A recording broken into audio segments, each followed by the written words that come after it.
Hello friends, welcome to my channel Captain Defense. আজি বহুত দিনৰ পিছত আকৌ এটা ভিডিও বনাইছো SSC GD কনষ্টেবলৰ ওপৰত।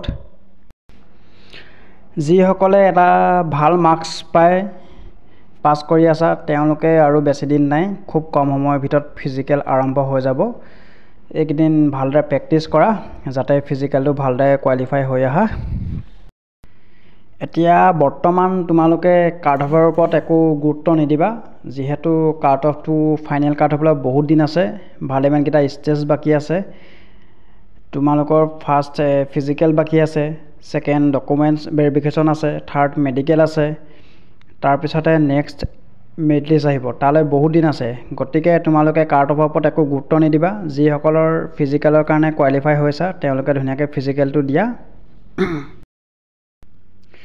আৰু ফিজিক্যালটো তোমালোকে নিশ্চয় গম পোৱাই লৰাসকলৰ 5 কিলোমিটাৰ হ'ব আৰু 24 মিনিটৰ ভিতৰত কমপ্লিট কৰিব লাগিব আৰু ছোৱালীসকলৰ 1.6 কিলোমিটাৰ 8.5 মিনিটত তোমালোকে কমপ্লিট কৰিব লাগিব আৰু SSC GD কনষ্টেবলত ফিজিক্যালৰ ওপৰত কোনো মাৰ্কস নাথাকে তোমালোকে জাস্ট কোৱালিফাই কৰিলেও হ'ব যদিহে 5 কিলোমিটাৰ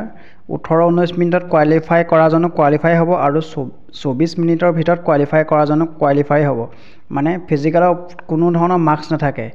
SSC কাৰণে তোমালোকৰ যেটো এক্সামৰ মাৰ্কস হে মাৰ্কসৰ ওপৰত নিৰ্ভৰ কৰি তোমালোকৰ লাষ্ট মেৰিট লিষ্টখন বনোৱা যায় আৰু বহুতে মানে কি ভাবি থাকে ৰানিংটো কোট হ'ব সাধাৰণতে চাবলৈ গ'লে SSC ৰানিংটো সাধাৰণতে গ্ৰাউণ্ডত নহয় যেহেতু 5 কিলোমিটাৰ হৈ যায় কাৰণে জেগালৈ কিছুমান জেগাত 3-4 পাকত 5 কিলোমিটাৰ হ'ব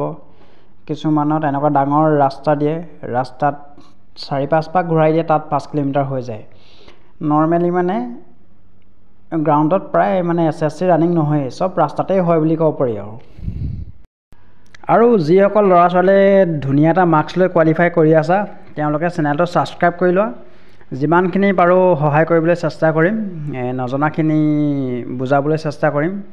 বা কি কৰিলে তোমালোকে এটা ভাল ফল পাবা বা ধুনীয়াকৈ সিলেক্ট হৈ যাবা সেইখিনি তোমালোকৰ যিমান পাৰো বুজাবলৈ চেষ্টা কৰিম আৰু তোমালোকে এতিয়া খুব কম দিন বাকি আছে যেহেতু আগষ্ট মাহত যথেষ্টখিনি গৰম থাকে ইমান মানে ঠাণ্ডা নহয় আৰু যিবিলাক মানে লাষ্ট গ্ৰুপত পৰিব বা মানে পিছলৈ হ'ব গ্ৰুপ বিলাকৰ ৰানিং তেওঁলোকৰ অলপ হয়তো দুপৰীয়া পৰি গ'লে গৰমটো বাঢ়িবই গতিকে তোমালোকে যদি পাৰা অলপ গৰমতো প্ৰেক্টিস কৰিবলৈ চোৱা আৰু অকল শৰ্ট ৰানিং নকৰিবা 2-3 কিলোমিটাৰ নদৌৰিবা এতিয়া যিমান পাৰ লং ৰানিং কৰা 6-7 কিলোমিটাৰ প্ৰেক্টিস কৰা ইমান টান নহয় SSC ৰানিংটো ওলাই যাব ধুনীয়াকৈ ক্লিয়াৰ হৈ যাব আৰু পাৰিলে সপ্তাহত এবাৰকৈ টাইমটো চোৱা টাইম মতে কভাৰ হৈছে নাই আৰু সদায় মুৰামুৰিকৈ প্ৰেক্টিস কৰি নাযাবা 24 মিনিটত পাৰিলে 21-22 মিনিটত আৰু ছোৱালীবিলাকে 6:30-7ত কমপ্লিট কৰিবলৈ চোৱা ধন্যবাদ